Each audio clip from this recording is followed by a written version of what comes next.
Bonjour Monsieur Daoud et merci Bonjour d'avoir madame. accepté cet entretien. Nous sommes en plein cœur de la ville Chongqing, la ville la plus peuplée de Chine. Et nous avons déjà terminé 2 jours de visite. Quelle est votre impression générale de cette ville? Merci beaucoup madame. Voilà, ça fait 2 jours que nous sommes en tournée ici dans la magnifique ville de Chongqing.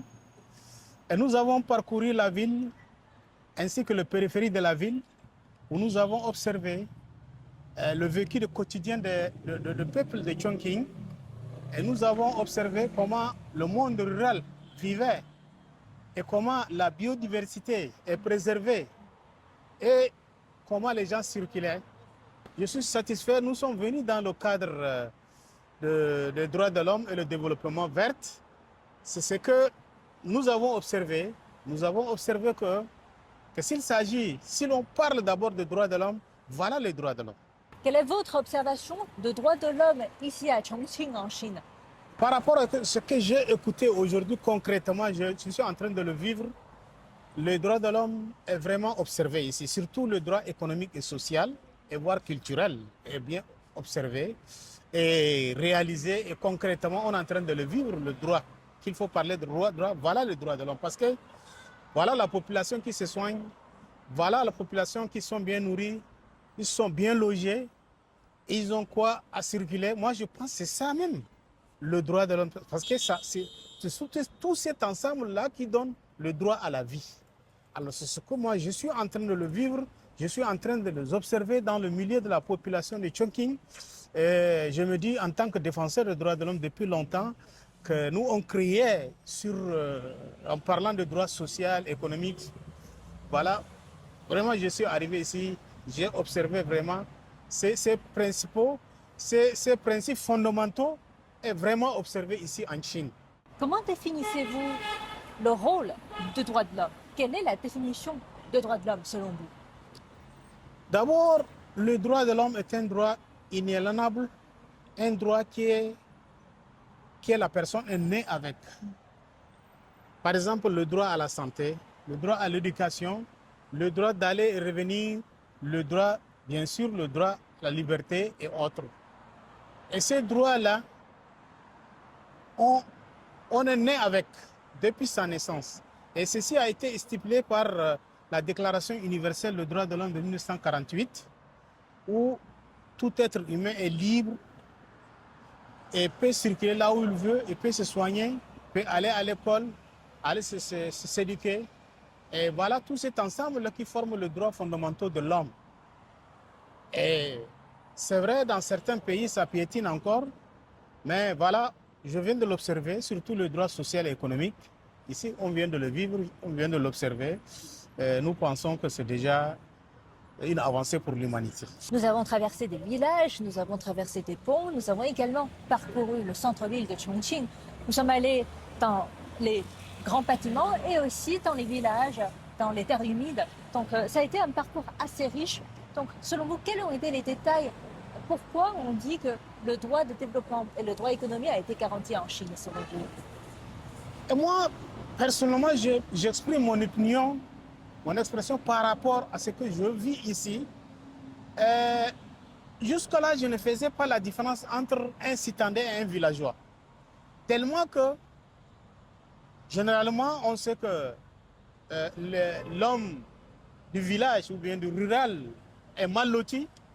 Or, ici, ce n'est pas le cas. Tu ne vas même pas différencier quelqu'un qui vit au village comme quelqu'un qui est en ville. Parce que dans ce village, tu peux trouver, il a l'électricité, il y a l'eau potable, il y a un terre, il a quoi se nourrir, se loger. Moi, je pense qu'il n'y a pas mieux que ça. Et ce qu'on a observé ici, et je pense que nous avons vu comment les routes sont accessibles à tous les villages, les hôpitaux, les centres de santé, le centre de santé ainsi que les centres éducatifs sont accessibles et tout le monde participe. Moi, je pense que c'est ça même qui m'a beaucoup plus frappé, qui m'a beaucoup intéressé et j'étais étonné. Je ne savais même pas que la Chine est comme ça.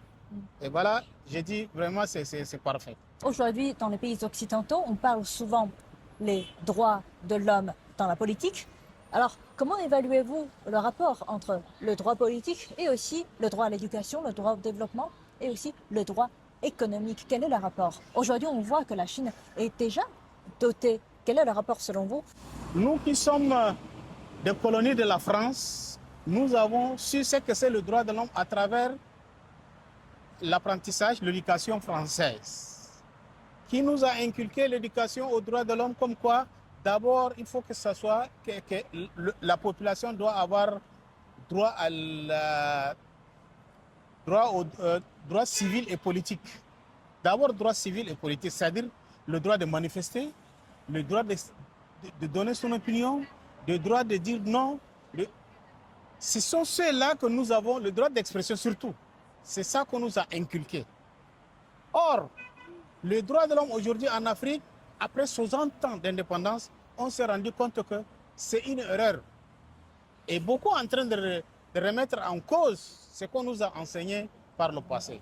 Parce que l'homme, pour donner sa potentialité, son intelligence, son savoir-faire, il faut que cet homme-là devrait être soigné, devrait être logé, devrait être éduqué. Tous ces droits fondamentaux doivent lui soient fournis avant que l'homme puisse donner sa potentialité. Or, tel n'était pas le cas. Le cas de l'Afrique. Nous, en Afrique, on souffre parce qu'il y a un problème d'autosuffisance alimentaire, il n'y a pas de route, l'éducation est biaisée. Et ici, on nous parle du droit de l'homme. Moi, je pense que la nouvelle génération en Afrique doit vraiment s'inspirer des cas de la Chine. Et heureusement qu'aujourd'hui, la Chine même s'intéressait déjà à l'Afrique. Et surtout, la Chine est revenue avec son concept de droit de l'homme et qui s'intéressait à l'Afrique. Voilà la raison pour laquelle ils nous ont invités de venir observer le vécu, comment les Chinois vivent. Voilà, et c'est comme ça que nous, on s'était dit que pourquoi pas ne pas calquer ce qui se passe, le développement qui se passe aujourd'hui en Chine, chez nous là-bas. Parce que c'est vrai, aujourd'hui, depuis l'arrivée de la Chine dans les grandes jeux mondiaux, je pense que le visage de l'Afrique a changé. L'Afrique a changé. Surtout dans mon pays, nous avons pas mal de choses qu'on peut même qualifier de droits de l'homme. Donc, je pense que c'est ça le droit de l'homme qu'il nous faut là-bas en Afrique. Il faut qu'on doit se nourrir d'abord, on doit s'éduquer, on doit trouver là où on peut circuler. C'est ça le droit de l'homme. Aujourd'hui, parlons le droit de l'homme au Tchad. Aujourd'hui, on voit la désertification qui est devenue de plus en plus grave sur place et aussi le manque d'eau. Est-ce que cela a un lien avec le droit de l'homme? Est-ce que cela influence le droit de l'homme sur place? Moi, je pense que naturellement, un pays comme le Tchad, d'abord, c'est un pays vulnérable sur tous les plans. Et en parlant de la nature, le Tchad est déjà exposé. Nous sommes à la lisière du désert. Nous avons le désert qui nous assaille et nous avons le changement climatique qui nous rend la vie difficile du fait que nous, on ne vit que de l'agriculture et de l'élevage. L'agriculture a besoin de l'eau. Il n'y a pas de précipitations.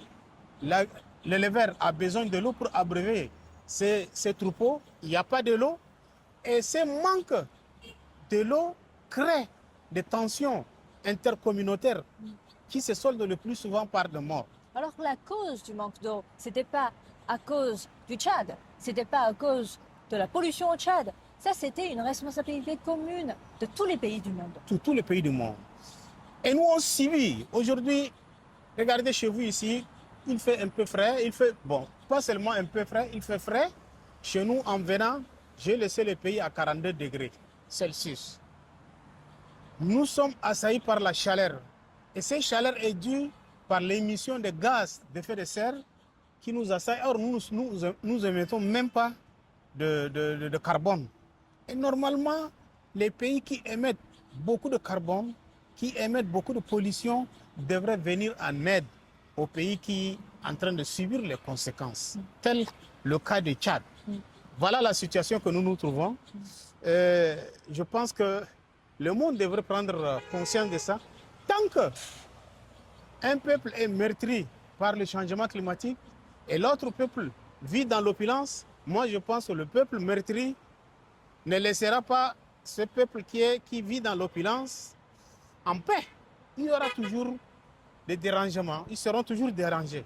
Pour cette raison que nous implorons à ce que les grandes puissances, je peux appeler les États-Unis, les Européens, même la Chine, de venir en aide aux pays qui sont aujourd'hui exposés au changement climatique, les effets des changements climatiques, à savoir le Tchad. Et en parlant du Tchad, je ne dois pas oublier aujourd'hui la situation de notre seul et unique lac qui est le lac Tchad, si vous le connaissez. C'est un lac où vivent plus de 30 000 âmes. Aujourd'hui, c'est lac en train de disparaître. On vit au sud du monde. À cause de quoi? À cause du changement climatique, à cause du désert, à cause du réchauffement, à cause de l'évaporation de l'eau. Et ajouter cela, il y a l'insécurité grandissante où on ne peut pas circuler, on ne peut pas initier, ne serait-ce qu'un tout petit projet de développement autour de la Tchad, c'est impossible. Pourquoi? Parce qu'il y a l'insécurité avec l'implication de Boko Haram et autres. Donc le pays est en train de connaître tout ensemble le problème et que nous demandons la puissance, le pouvoir public international de vraiment venir en aide à ces pays-là, ne serait-ce que venir pour atténuer le changement climatique.